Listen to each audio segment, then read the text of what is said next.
تو اب تک 3 باتیں. جو شخص اپنے اعمال کو سنوار لیتا ہے اللہ تعالیٰ اس کے حالات کو سنوار دیتے ہیں. جو اپنی آخرت کو سنوار لیتا ہے اللہ اس کی دنیا کو سنوار دیتے ہیں.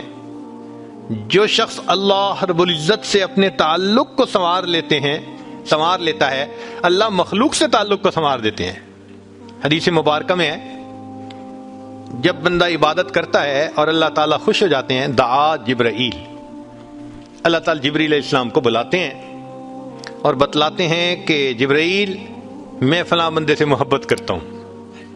تو جبرائیل علیہ السلام آسمانوں پر اعلان کرتے ہیں کہ آسمان کے فرشتوں اللہ تعالیٰ فلاں بندے سے محبت کرتے ہیں. یہ اعلان سن کر سارے فرشتے اس بندے سے محبت کرنے لگ جاتے ہیں. پھر جبریل علیہ السلام زمین پر آتے ہیں اور زمین پر آ کر پھر اعلان کرتے ہیں کہ لوگوں فلاں شخص سے اللہ تعالیٰ محبت کرتے ہیں. ثم یودع له القبول فی الارض، پھر اللہ اس شخص کے لیے زمین میں قبولیت رکھ دیتے ہیں. پرائے اپنے بن جاتے ہیں، دشمن دوست بن جاتے ہیں، مخالفین کے دلوں میں بھی اللہ ان کی محبت اور عظمت ڈال دیتے ہیں. تو مخلوق سے تعلق سنوارنے کا یہ ہے سب سے بہترین طریقہ. کس کے پیچھے بھاگیں گے، کس کی منت سے حاجت کریں گے؟ بہتر نہیں کہ ہم ایک ہی کو منا لیں.